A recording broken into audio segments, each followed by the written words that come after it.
God, gold, and graves. Episode 5: How We Survived is Black History. America is about to throw itself a party. In 2026, the United States of America turns 250 years old. There will be fireworks. There will be parades. There will be speeches about freedom and democracy and the greatest nation on earth. There will be flags everywhere. Red, white, and blue on every porch, every storefront, every television screen in the country. And there is a question that this documentary has been building towards since episode 1. A question that every piece of history we have covered, the papal bulls, the slave ships, the burning codices, the Trail of Tears, the cobalt mines, the structural adjustment programs, has been quietly asking underneath all the facts and all the dates and all the documented evidence. What exactly are we being asked to celebrate? Reverend Al Sharpton recently said something that needed to be said out loud. He told Black Americans that they do not have to celebrate America's 250th birthday. Not because he hates the country. Not because he is ungrateful. But because of people who were enslaved for the first 89 years of that country's existence, who were legally excluded from the rights that birthday is supposed to celebrate, who built the wealth that made the celebration possible with their unpaid labor, their broken bodies, and their stolen lives, that people is not obligated to perform joy on command. He is right. And he is going further than words. Reverend Sharpton is planning to host a separate Black rally on July 4, 2026, the same day America throws its 250th birthday party. Not alongside it. Not in spite of it. On the same day. A declaration that while the fireworks are going up, the Black community will be gathered in its own space, addressing its own issues, on its own terms. And God's Black.Church is standing with him on that. We are not celebrating the 250th. We are not doing the flags and the parades and the performance of patriotism for a country that has never fully performed its obligations to us. We are rolling with Al Sharpton. We are boycotting. And we are spending that day the way our ancestors would have wanted us to spend it, in truth, in community, and in the full knowledge of what this country is and what it has yet to become. An actor and activist, Malcolm Jamal Warner, said something that belongs in every history classroom in this country. He said, "Slavery is white history. How we survived it is Black history." Read that again. Let it sit. Slavery is white history. The decision to enslave. The ships. The auctions. The whips. The laws written to keep human beings as property. The churches that blessed it. The banks that financed it. The presidents who practiced it. The Constitution that counted enslaved people as 3/5 of a human being for the purpose of giving slaveholders more political power. All of that, the architecture of slavery, is white history. It was designed, built, and maintained by white institutions for white economic benefit. How we survived it is Black history. The songs in the fields that carried coded directions on the Underground Railroad. The faith that held people together when everything else had been taken. The families that loved each other in the spaces between brutality. The resistance, the uprisings, the escapes, the slowdowns, the sabotage, the quiet refusals, the public rebellions. The culture that emerged from the wreckage and became the most influential artistic tradition in the history of the modern world. The scientists, the inventors, the lawyers, the preachers, the teachers, the soldiers, the athletes, the writers, the musicians, who built excellence in the face of a system designed specifically to prevent it. That is Black history. And it is one of the most extraordinary stories in the entire human record. This episode is about that story. Not just the suffering. We have covered the suffering across 4 episodes and the world needs to know it. This episode is about what Black people, Indigenous people, Mexican people, and every colonized people did with the suffering. How they survived. How they built. How they resisted. And why understanding that survival, really understanding it, not just admiring it from a distance, is the foundation of everything that comes next. Let us start at the bottom. Because that is where they tried to put us. And understanding what the bottom actually looked like is the only way to understand how extraordinary the climb has been. By 1860, there were approximately 4 million enslaved black people in the United States. They owned nothing. They could legally own nothing. They could not marry. They could not learn to read in most southern states. It was a criminal offense to teach an enslaved person to read. They could not testify in court against a white person. They could not move freely. They could not worship without a white person present in many states. They could be sold at any moment, separated from their spouses, their children, their parents, their communities, at the economic convenience of the person who claimed to own them. And yet, in the middle of all of that, they built a culture so rich and so resilient that it would eventually shape the music, the language, the art, the food, the fashion, the spiritual life, and the very soul of the nation that enslaved them. They did not wait for freedom to start creating. They created inside the chains. The spirituals are the first example. The songs that enslaved people sang in the fields and in the brush arbor churches were not simply expressions of pain. They were a dual-coded communication system. Songs like Follow the Drinking Gourd contained navigational instructions. The drinking gourd was the Big Dipper constellation, pointing north toward freedom. Steal Away was not just a spiritual, it was a signal that a meeting was happening, or that someone was about to run. The entire tradition of the Negro spiritual was a language within a language. A people communicating truth in plain sight of their oppressors, using code so sophisticated that it was not fully decoded by historians until the 20th century.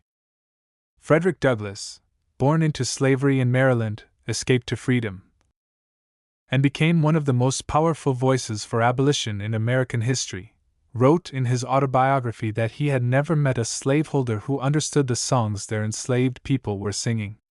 The oppressor heard music. The community was making plans. This is what Malcolm Jamal Warner means. The survival was not passive. It was not simply enduring. It was active, creative, strategic, and deeply intelligent resistance carried out by people who were being told every day by law and by violence that they were not fully human, and who responded by producing some of the most fully human culture the world has ever seen. The Reconstruction era after the Civil War, from 1865 to 1877, is one of the most important and most deliberately erased periods in American history.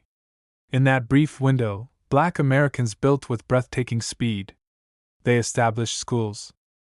They built churches. They started businesses. They ran for office and won. Hiram Revels became the first Black United States Senator in 1870. Joseph Rainey became the first Black member of the House of Representatives in 1870. Between 1870 and 1877, more than 600 Black men served in state legislatures across the South. They drafted state constitutions that established the first public school systems in the history of the Southern states, systems that educated Black and white children alike. Because the formerly enslaved understood that education was the foundation of everything. They built this in 12 years. Starting from nothing. Starting from 4 million people who legally owned nothing, who had been systematically denied literacy, who had no capital, no political representation, no legal protection. In 12 years they built the infrastructure of a functioning civil society. And then it was destroyed. The end of Reconstruction in 1877, the result of a backroom deal between Republican and Democratic politicians to resolve the disputed 1876 presidential election, removed federal troops from the South and handed governance back to the white supremacist political forces that had controlled it before the Civil War. What followed was a campaign of organized terror that dismantled everything Black Americans had built during Reconstruction. The Black Codes became Jim Crow laws, a comprehensive system of legal segregation and racial subordination that governed every aspect of life in the South and much of the North. Separate schools. Separate hospitals. Separate water fountains. Separate Bibles to swear on in courtrooms. Separate sections on buses. Separate entrances to buildings. Separate everything, except the labor. The labor was integrated. Black workers built the South's economy, maintained its infrastructure, raised white children, cooked white food, cleaned white homes.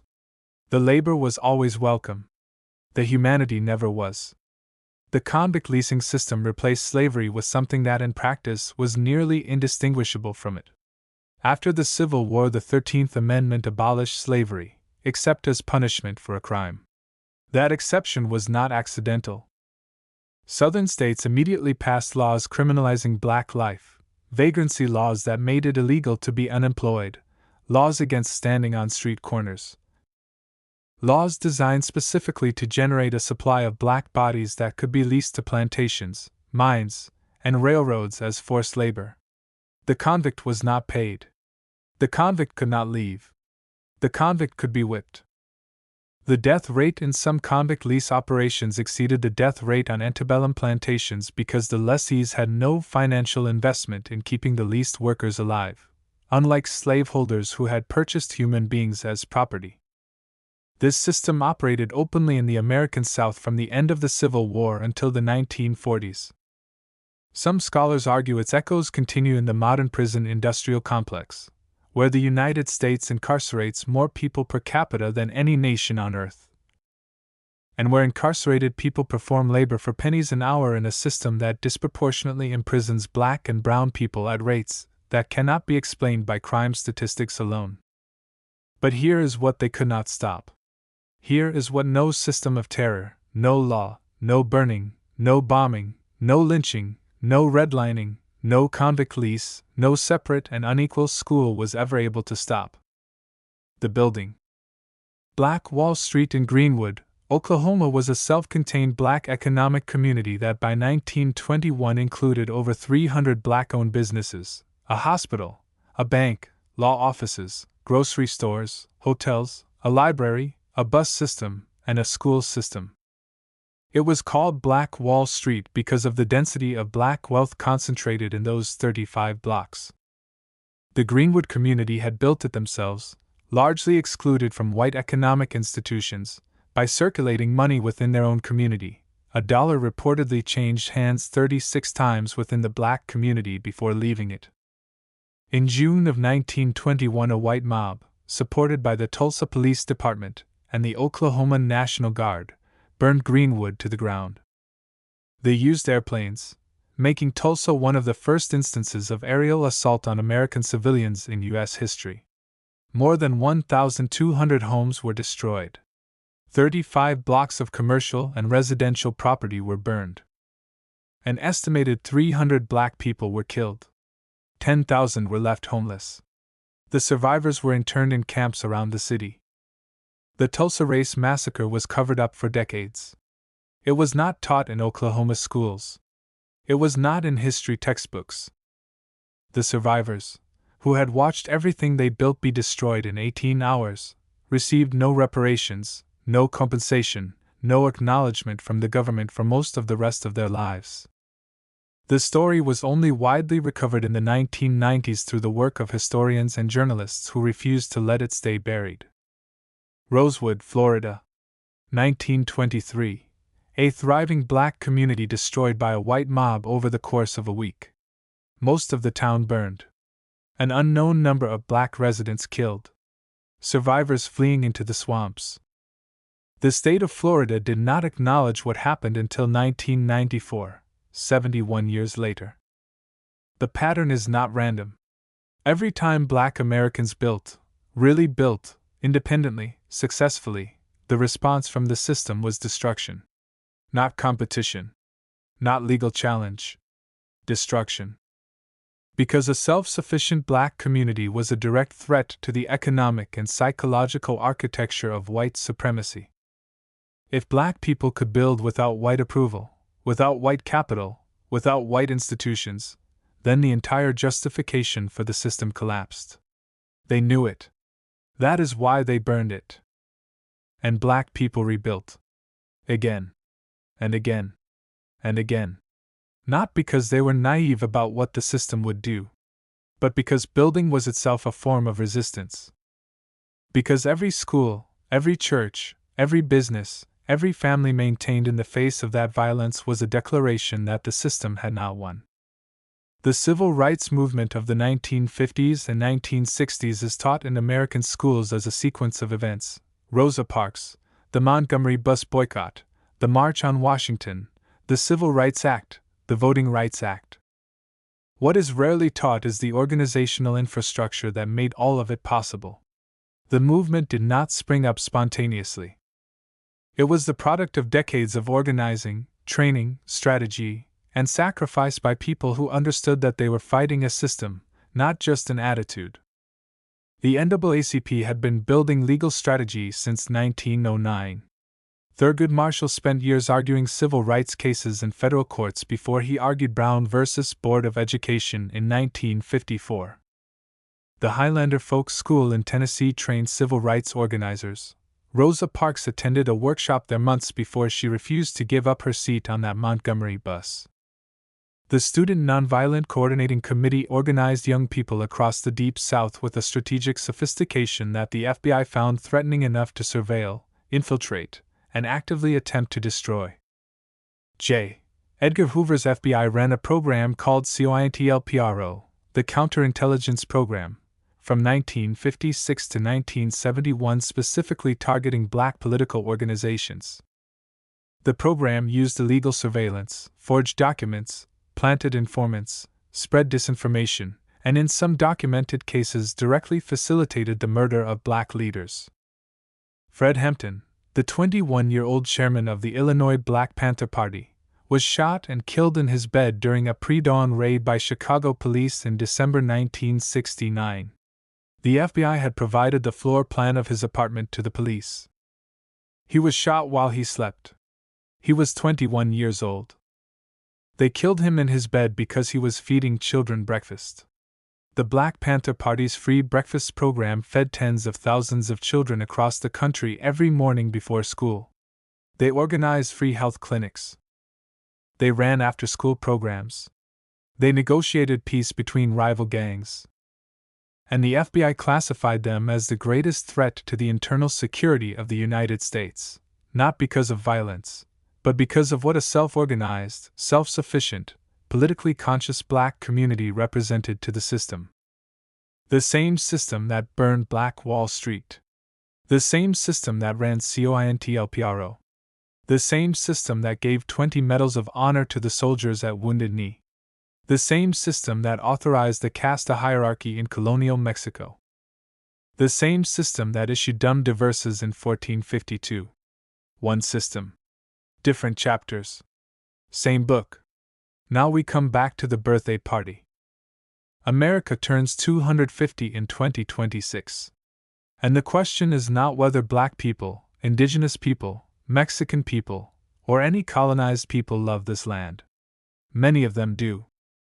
This land is their land, more than it is the land of anyone who arrived here claiming to discover it.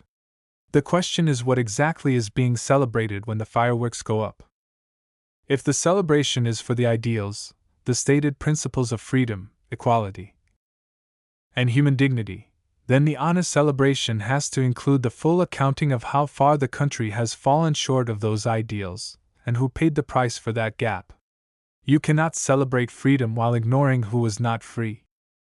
You cannot celebrate democracy while ignoring who was not allowed to vote. You cannot celebrate prosperity while ignoring who built it and who was excluded from it. Al Sharpton is not anti-American for saying black people do not have to celebrate. He is being precise. He is saying that the performance of patriotism, the fireworks and the flags and the "we are all in this together," cannot be demanded from people whose relationship to this country's founding was not freedom but chains. That is not bitterness. That is honesty. And honesty is the only foundation on which anything real can be built. Malcolm Jamal Warner is not diminishing black history by saying slavery is white history. He is liberating it. He is drawing the line exactly where it belongs, between what was done to a people and what that people did with what was done to them. Between the crime and the response to the crime. Between the system's chapter and theirs. Because here is the truth that 4 episodes of this documentary have been building toward. The people who survived the Middle Passage. The people who kept their faith alive in brush arbor churches. The people who coded freedom into their songs. The people who rebuilt after Reconstruction was stolen. The people who rebuilt after Greenwood burned. The people who organized the most morally significant mass movement in American history with no money, no political power, and no protection from the government that was supposed to protect them. The people who kept the languages alive in boarding schools that tried to kill them. The people who marched in the fields of California's Central Valley for the right to drink clean water. The people who stood at Standing Rock in the snow. These people did not survive because they were lucky. They survived because they were extraordinary.